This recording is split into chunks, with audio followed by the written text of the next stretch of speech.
Meus sogros pagaram um cara para invadir o nosso casamento e gritar que eu já era casada. Na hora, meu marido ficou branco. A família dele deu risada e disse que eu era mentirosa. Ele me olhou com nojo, até que eu tirei um documento que fez o sorriso dele sumir na hora. Isso aconteceu no ano passado, em Nashville, Illinois. Eu tenho 33 anos. Meu ex-noivo tem 35. Vamos chamar ele de Ryan. A gente estava junto há pouco mais de 2 anos quando ficamos noivos. As coisas aconteceram rápido, mas nada louco. Moramos juntos por mais de 1 ano. Tínhamos brigas normais. Até fizemos terapia de casal antes de realmente precisar. A gente achava que estava fazendo tudo certo. Mas a família do Ryan nunca gostou de mim, e não é exagero, eles deixavam isso bem claro. A mãe dele, vamos chamar de Bárbara, sempre foi fria. Ela dava aqueles sorrisos falsos e fazia perguntas como se fosse uma entrevista de emprego. E aí, como você pretende se sustentar daqui a 5 anos? Nunca era sobre apoiar um ao outro, era sempre, e você, sozinha? A irmã dele, a Clá, era pior ainda. Imagina a Regina George, mas mais velha, amarga e não tão esperta quanto acha que é. Eles diziam que eu era muito fechada, que não contava muito do meu passado. Reclamavam porque eu não mostrava fotos da infância. Ou porque eu não falava muito do meu trabalho, sou estrategista de marketing. Nada fácil de explicar sempre. Acho que eles se convenceram de que eu estava escondendo alguma coisa, mas ao invés de pensar que eu era só tímida ou que não estava muito interessada neles, o que, sinceramente, é justo, decidiram que eu era um perigo. Preciso dizer, o Ryan não era como eles, pelo menos no começo. Ele sempre me defendia, dizia que os pais só tinham problemas de confiança. Ou que fizeram a mesma coisa com a ex dele, até perceberem que ela não era uma ameaça. Soiler, eles nunca iam parar. A gente planejou um casamento simples, numa casa histórica com um jardim lindo. Eu estava nervosa, mas animada, estava tudo lindo. A gente estava trocando nossos votos, tudo estava quieto. O celebrante começou a cerimônia. E aí aconteceu, bem na parte que ele fala: se alguém tiver algo contra esse casamento, fale agora ou cale-se para sempre. Um homem se levanta da última fileira. Ele estava com uma camisa social toda amassada, meio para fora da calça, e grita alto, tão alto que dava para ouvir de fora da tenda. Ela já é casada comigo. Todo mundo ficou em silêncio. No começo, achei que era alguma brincadeira. Eu nunca tinha visto aquele homem na vida. O rosto do Ryan ficou pálido na hora. Os olhos dele arregalaram, depois ficaram apertados, desconfiados. Eu olhei para ele e disse: eu não conheço esse homem. A Bárbara, mãe dele, deu um engasgo e levantou devagar, olhando pro Ryan com um sorrisinho convencido. A Clary, irmã dele, se inclinou, sussurrou algo no ouvido da mãe e depois sorriu para mim, como se estivessem ganhando um jogo. Foi tudo muito rápido. O cara, vamos chamar ele de Dean, começou a andar até o altar com os papéis na mão. Ele disse que se casou comigo na Flórida em 2016. Que eu fugi e nunca me divorciei dele, e que agora eu estava cometendo bigamia. Ele levantou o que parecia uma certidão de casamento, como se fosse um troféu. Ryan se virou para mim e perguntou: o que é isso? Minhas mãos estavam tremendo. Eu disse que não fazia ideia de quem era aquele homem e que aquilo era falso. Bárbara falou alto, para todo mundo ouvir. A gente avisou que ela mentia sobre o passado. Ela não é quem diz que é. Clary completou: a gente tentou avisar. Isso tudo é uma farsa. E o pior, Ryan não disse nada, só ficou olhando pro cara, depois pra mim, depois pro papel. O silêncio dele doeu mais do que qualquer grito. Bárbara e Clary achavam que estavam me derrubando, mas eu já sabia que estavam aprontando alguma coisa. Eles andavam fazendo muitas perguntas sobre meu passado. O próprio Ryan me contou que os pais dele tinham contratado alguém para me investigar. Então eu fiz o que qualquer pessoa sensata faria. Puxei meu próprio histórico, totalmente limpo. Mas fui além. Alguma coisa me dizia que aquilo não ia parar por aí. Entrei em contato com o cartório do condado da Flórida, onde esse tal de Dean dizia que a gente tinha se casado. Mandei meus dados e perguntei se existia algum registro. E adivinha? Eles responderam que até tentaram registrar um casamento no meu nome, mas foi rejeitado porque os documentos não batiam e não tinha confirmação de identidade. Ou seja, era falsificado, nunca foi oficial. Eu tinha provas de que era tudo uma farsa, um rastro no papel. Imprimi tudo e deixei guardado na minha bolsa, por precaução. E tem mais. Um dia, A Clara esqueceu o iPad dela lá em casa depois de ajudar o Ryan com umas coisas de design. Ela estava logada no e-mail. Eu, curiosa, ok, bisbilhoteira, dei uma olhada. Achei e-mails entre ela e um tal de Dean Carter. O assunto de um deles era: aqui está o roteiro da interrupção do casamento. Tirei prints de tudo. Eles tinham planejado cada detalhe. A Bárbara pagou $5.000 pro Dean pelo Venmo, e ainda colocou como descrição consultoria de ti. A Clara orientou eles sobre o que falar. Eles queriam que o Ryan terminasse comigo ali, na frente de todo mundo. Queriam me humilhar, me deixar sozinha. Mas eu fui mais esperta, fiz meu próprio dossiê. Prints, e-mails, documento oficial do tribunal, até uma declaração de um amigo meu na Flórida que viu o Dean na casa da Bárbara meses antes. Pedi até uma ordem de restrição contra ele, só por precaução. Naquele momento, todo mundo me olhava como se eu fosse uma criminosa. O celebrante estava perdido, e o Ryan, ainda congelado. Aí eu falei alto: esse homem foi pago para vir aqui. Tudo que ele disse é mentira, e eu posso provar. Bárbara bufou. Claro que ela vai dizer isso. Foi aí que tirei a pasta da minha bolsa e entreguei pro Ryan. Ele começou a folhear: documento do tribunal, prints, e-mails, depoimento, prova do pagamento. As mãos dele começaram a tremer. Ele olhou para a mãe e perguntou: você fez isso? Bárbara não respondeu. Eu me virei para todo mundo e disse: eu não me importo com o que pensam de mim, mas eu não vou ficar aqui enquanto me acusam de um crime que nunca cometi. Quem quiser saber a verdade, tá tudo aí nesse arquivo. Quando eu falei boletim de ocorrência e ordem de restrição, o Dean começou a recuar, e saiu praticamente correndo da tenda. Desde aquele momento, o Ryan não falou mais comigo, ficou parado, segurando a pasta, com a mandíbula travada e os olhos vermelhos. A família dele foi embora antes mesmo da recepção começar. Eu fiquei, não chorei, me sentei sozinha numa mesa e comi o bolo que eu mesma paguei. Não sei se o Ryan vai conseguir superar o que a família dele fez, nem sei se eu quero ele de volta. Parte de mim só quer ir embora, outra parte quer tacar fogo em tudo. Mas de uma coisa eu sei: eles tentaram acabar comigo, em público, no momento mais vulnerável da minha vida, e ainda não terminei com eles. Voltei pro meu apartamento sozinha, não dormi, ainda estava com o vestido meio aberto, cabelo caindo, maquiagem borrada. Fiquei sentada na cama por horas, só encarando a parede. Nem chorei, parecia que o choque tinha me congelado. Às 6 horas da manhã, olhei o celular. Nada do Ryan, nem mensagem, nem ligação, nem chamada perdida. Mas a Clary tinha postado no Instagram: fundo preto, texto branco: às vezes a verdade dói, mas a mentira dói mais. Hashtag família primeiro, hashtag a verdade vence. Os comentários? Cheios de gente perguntando o que aconteceu, se ela estava bem. Um até disse: tenho orgulho de você por falar a verdade. Me senti mal, eles ainda não tinham terminado. Umas 11 horas da manhã, ouço uma batida na porta. Olho pelo olho mágico, era o Ryan. Parecia acabado, olhos vermelhos, mesmo terno do dia anterior, sem gravata, camisa toda amassada. Abri a porta, ele só perguntou: posso entrar?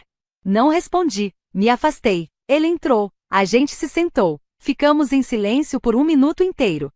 Aí ele disse: eu não sabia. Eu só acenei com a cabeça, ainda sem falar nada. Ele continuou: eles disseram que estavam só preocupados, que iam checar seu passado. Eu não achei que eles fossem fazer isso de verdade. Eu interrompi: você acreditou naquele cara? Olhou para mim como se eu fosse lixo. Ele não negou, só balançou a cabeça, devagar. Eu congelei, entrei em pânico, não sabia no que acreditar. Levantei, fui até minha estante e peguei o envelope com os prints. Joguei em cima da mesa. Então você devia ter perguntado, não me deixado me afogar ali sozinha. Ryan disse que queria consertar as coisas, que cortou contato com a Bárbara e a Clary, pelo menos por enquanto. Perguntou se a gente podia ir viajar, clarear a cabeça. Eu fiz só uma pergunta: você disse para elas que o que elas fizeram foi errado? Silêncio. Você gritou com elas como gritou comigo ontem? Ele abaixou a cabeça. Essa foi minha resposta. Naquela semana, começaram a surgir boatos. Pessoas que estavam no casamento começaram a me mandar mensagens. Um dos primos do Ryan me mandou no Facebook: sinto muito pelo que aconteceu, Mas acho que você deveria saber. Eles estão dizendo que você forjou o arquivo, que você tá tentando incriminar a Bárbara. Não acreditei, mas aí meu chefe me ligou. Alguém mandou um e-mail anônimo pro RH da empresa, com uma lista de mentiras sobre mim, que eu tinha antecedentes criminais, que mudei de nome, que usei referências falsas para conseguir um emprego. Felizmente, minha chefe me ligou direto, antes de levar isso adiante. Ela disse: "Isso é nojento, me avise se quiser entrar com processo." Aí eu fiquei com raiva de verdade. 3 dias depois, recebi uma mensagem da Clary. "Você devia parar com isso, já causou danos demais. Se quiser acabar com isso, me encontra, só nós duas, sem drama." Mostrei a mensagem pro Ryan. Ele disse: "Não vai." Mas eu precisava ir, precisava ouvir da boca dela. A gente se encontrou num restaurante na Rota 59, lugar público, seguro. Gravei tudo no meu celular, só por precaução. Ela entrou como se fosse a dona do lugar, sentou na minha frente tomando um smoothie caro, agindo como se nada estivesse errado. Se inclinou e falou: "Você não vai ganhar. A gente protege o Ryan, você envergonhou ele, envergonhou nossa família, e agora quer se fazer de vítima." Eu nem reagi. Ela continuou: "Você acha que um dossiê e uns prints te fazem parecer esperta? Só mostra o quanto você tá desesperada." E então, ela disse o que eu já imaginava, em voz alta. "O Dean era amigo de um amigo, a gente pagou ele. A gente nunca achou que ele ia mesmo aparecer.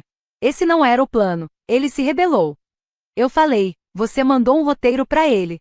Ela sorriu e disse: "Então prova." Mas eu já tinha provado. Naquela noite, recebi uma ligação. Era o Dean, sim, o cara que apareceu no meu casamento. Ele parecia bêbado, cansado, ou os dois, mas o que ele falou mudou tudo.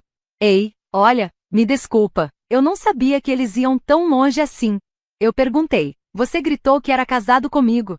Ele respondeu: "Eles me disseram que você era perigosa, que tinha enganado o Ryan no último negócio. A Bárbara disse que você ia destruir a vida dele financeiramente. Ela me disse que eu estava protegendo ele. Eu não sabia que era tudo mentira. Eu nem queria fazer isso, mas eu precisava do dinheiro." E aí ele soltou essa: "Eu ainda tenho todas as mensagens. Não apaguei nada." Ele estava claramente com medo. Disse que a Clary ameaçou processar ele se ele abrisse a boca. Disse que ela ia destruir a vida dele. Pedi para ele me mandar tudo por e-mail, e ele mandou. Gravações, prints, mensagens encaminhadas, confissão, histórico de chamadas. Reuni tudo em um novo arquivo e contratei um advogado. Não era só por difamação, nem só por dano emocional. Era por conspiração criminosa, tentativa de fraudar e interferir num casamento, assédio. E o melhor, o Dean disse que topava testemunhar. Achei que depois da confissão dele, tudo ia se acalmar. Achei que, com toda a verdade no papel, eles iam recuar. Mas eu subestimei até onde eles estavam dispostos a ir para vencer. Depois de alguns dias sem contato, o Ryan me mandou uma mensagem. Pediu pra gente se encontrar uma última vez. Eu aceitei. Nos vimos num café à beira do lago, perto do trabalho dele. Ele parecia acabado. Disse: "Eu sei que eles mentiram. Eu li tudo que você me mandou. Confrontei eles.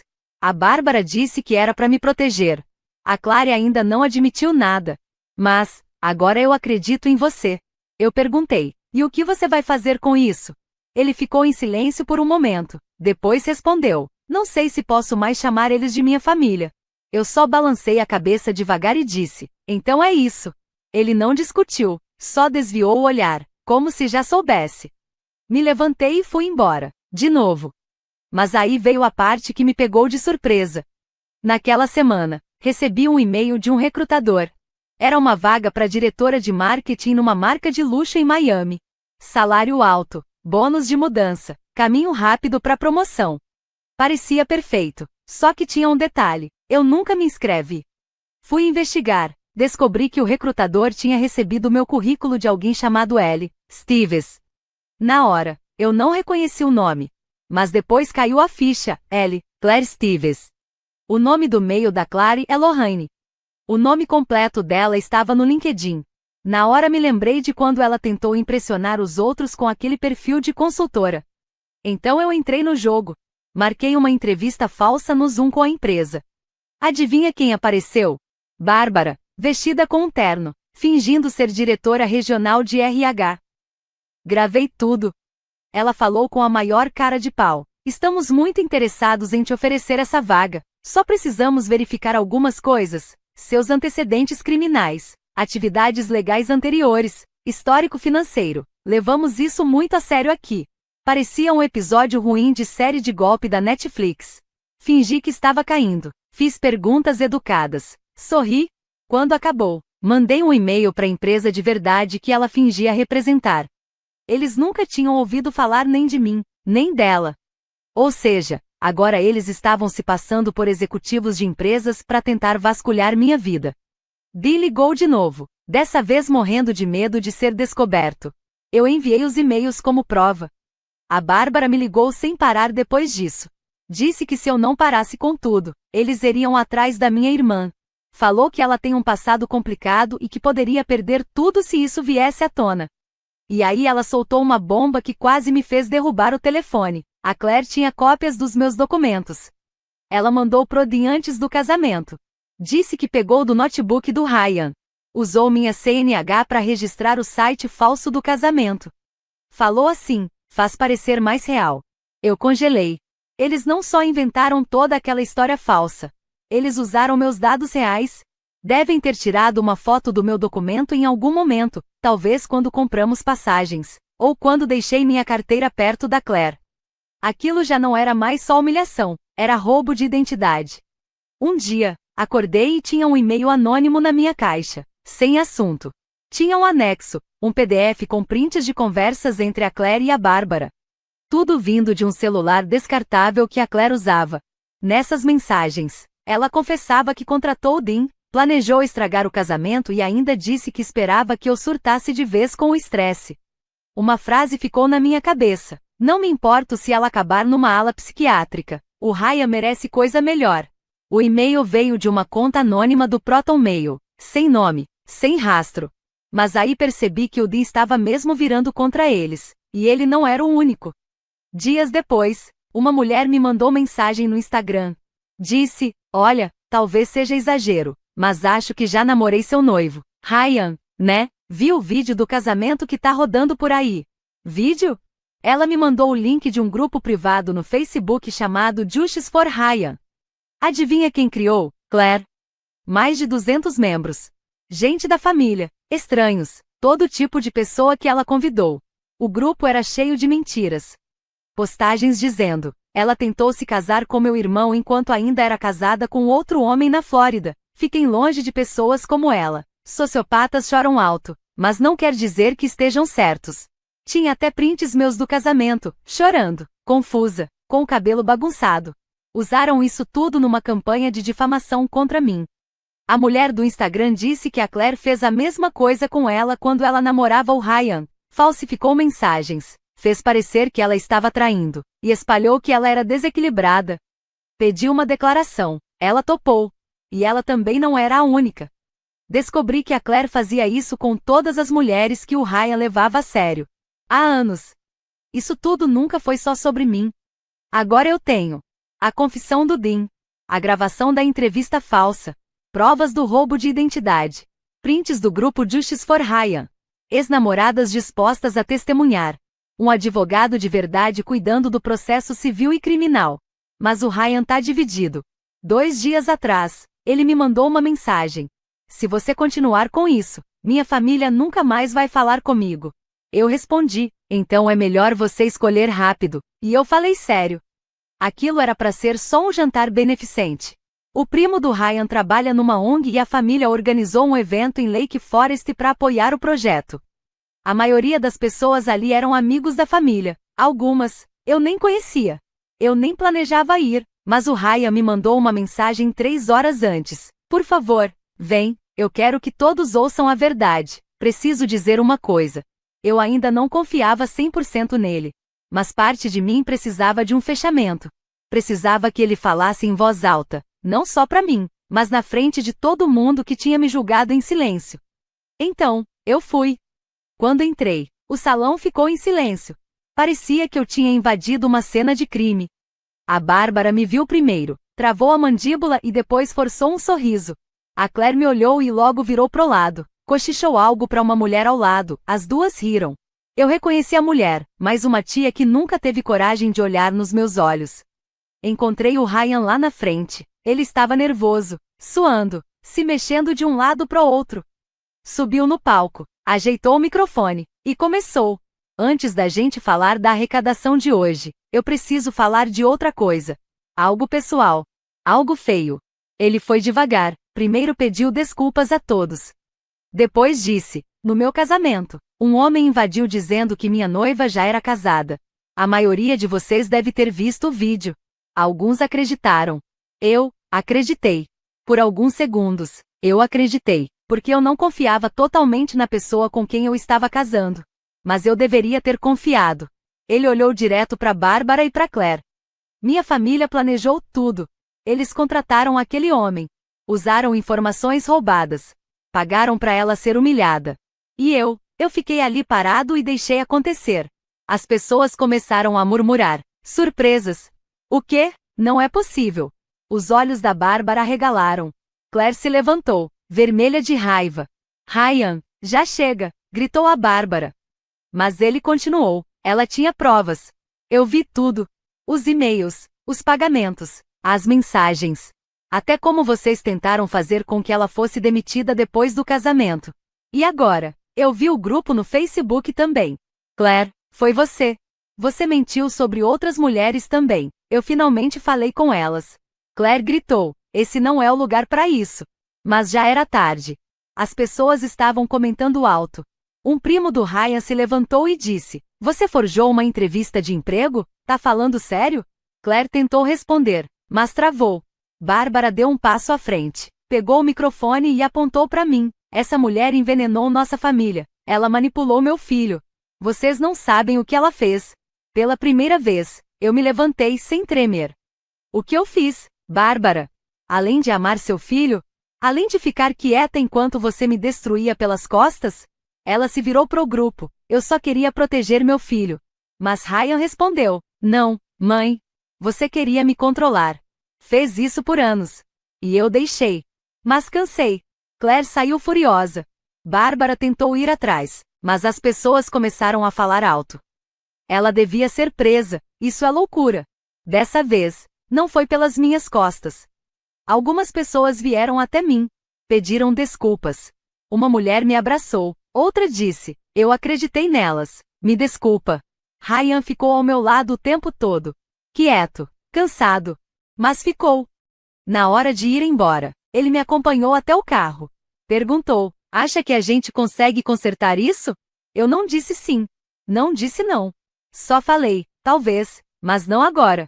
2 semanas depois, Claire recebeu uma notificação: roubo de identidade, assédio, processo civil em andamento. Meu advogado agiu rápido. Dean assinou a confissão. As ex-namoradas deram seus depoimentos. O grupo Justice for Ryan foi incluído como prova. Bárbara tentou resolver tudo por fora. O advogado dela me ofereceu uma quantia enorme. Eu recusei. Não queria dinheiro para ficar calada. Eu queria responsabilidade, justiça. Não sei o que vai ser de mim e do Ryan. A gente teve várias conversas sinceras. Ele não é perfeito. Ficou calado por muito tempo. Mas, no fim, ele se levantou. Não quando era fácil, mas quando doeu. Bárbara e Claire? A família cortou contato com elas. Pelo menos, as pessoas que realmente importam. O estrago que elas causaram ainda tá aqui. Eu ainda duvido de muita coisa. Ainda hesito antes de atender chamadas de número desconhecido. Às vezes acordo assustada, ouvindo a voz daquele homem gritando: ela já é casada comigo. Mas agora tem algo diferente também. Paz. Não aquela que vem da vingança, mas aquela que vem de finalmente ser vista. Ser ouvida. Ser acreditada. Respeitada. É, acima de tudo, livre.